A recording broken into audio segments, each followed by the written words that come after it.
key performed its magic, emitting an electro-weak signal that triggered the locking mechanism to open the gates.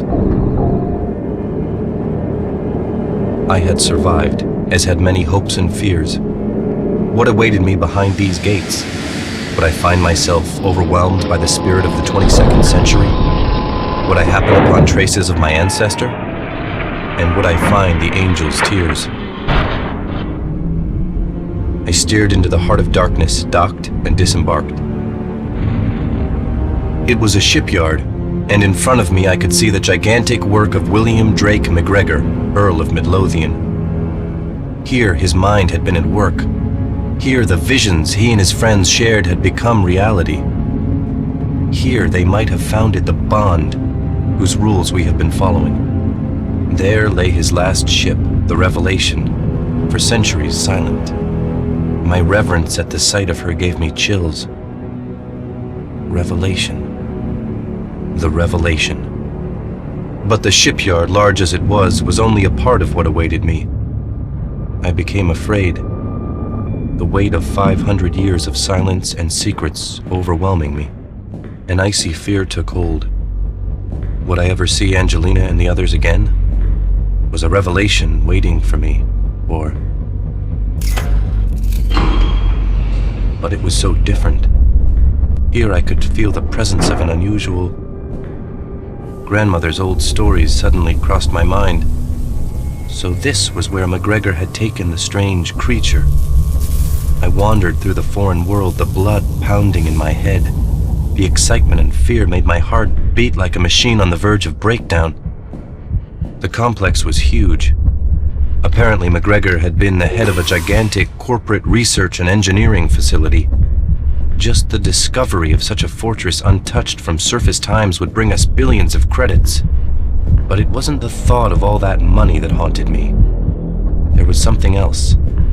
I could feel myself drawing ever closer to the center of my life. I checked the breathing gas and found the pressure bearable.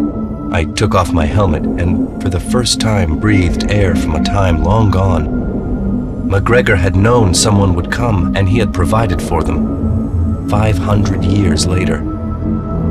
An old-fashioned fusion reactor was apparently supplying the whole facility with energy. I had finally arrived. Here, the secret of the second angel awaited me.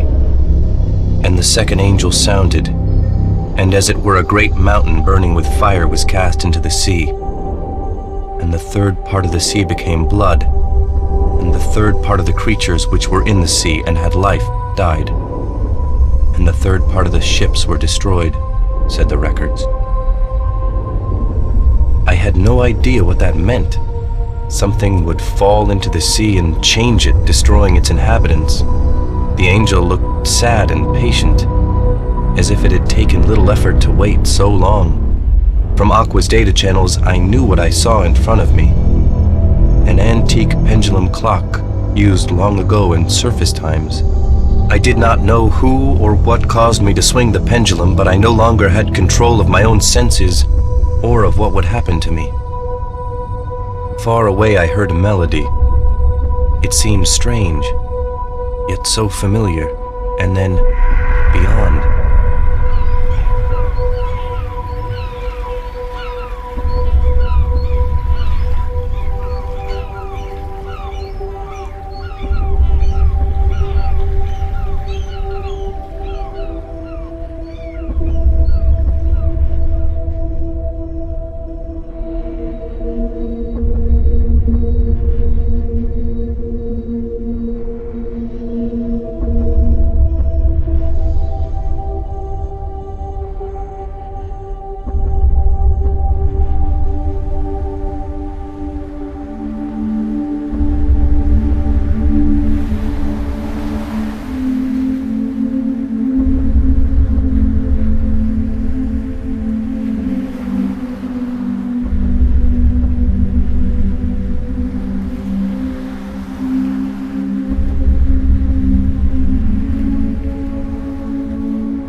dream. But more than that, the angel's tears. I could feel my hands start to tremble. What was it? The capsules radiated warmth, and a longing I had never known arose within me. The beach, the angel's face, more than a dream, more than a dream. I looked around me. Suddenly I knew that I wasn't alone in this place. Something was waiting for me, next door. A place not of this world. Ice, not of this world. The creature. My mind reeled. It was just as my grandmother had said. I looked at it closely and beheld a visage of evil.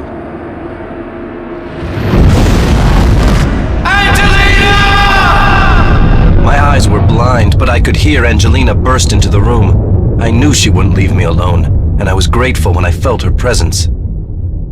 The ice had gone, but the creature was alive. I had no idea what had just happened.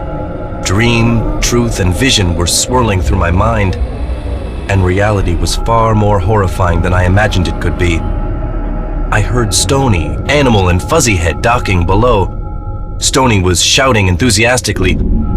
The whole complex, my heritage, was of inestimable value. But still, the angel's tears, when I think back now, a year later, their true value, their true meaning, exceeded our wildest dreams. We buried Amitab and my uncle Nathaniel de Granada in my ancestors' shipyard. There they would remain silent guardians over what the future would come to know as the greatest mystery of mankind. I realized that the vessel in my ancestors' shipyard bore the name of Revelation for a reason. This place, the angel's tears, all would be significant for me and my friends in the distant years to come. A significance that was impossible for me to see back then. There we stood, the 5 survivors. We had followed the angel's tracks across the oceans, and now the angel's tears were safely stowed in my smart suit. In this place, past and future met. I heard a voice in my head. It was the voice of William Drake McGregor. Time progresses just as evolution does. There is never a way back. That is our blessing and our curse. Times of horror and happiness awaited us. We had been part of an incredible story that no man would write, lest the terror of it drive his ancestors mad. My friends and me, Angelina, we faced the madness together, but still we didn't really understand.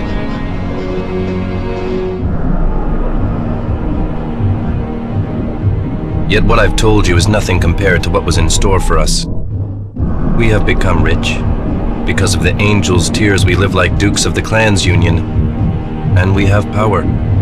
The greatest power ever known to man. But I know someone is after us. A devil in the guise of a man. A mercenary who has already brought weapons to bear against us.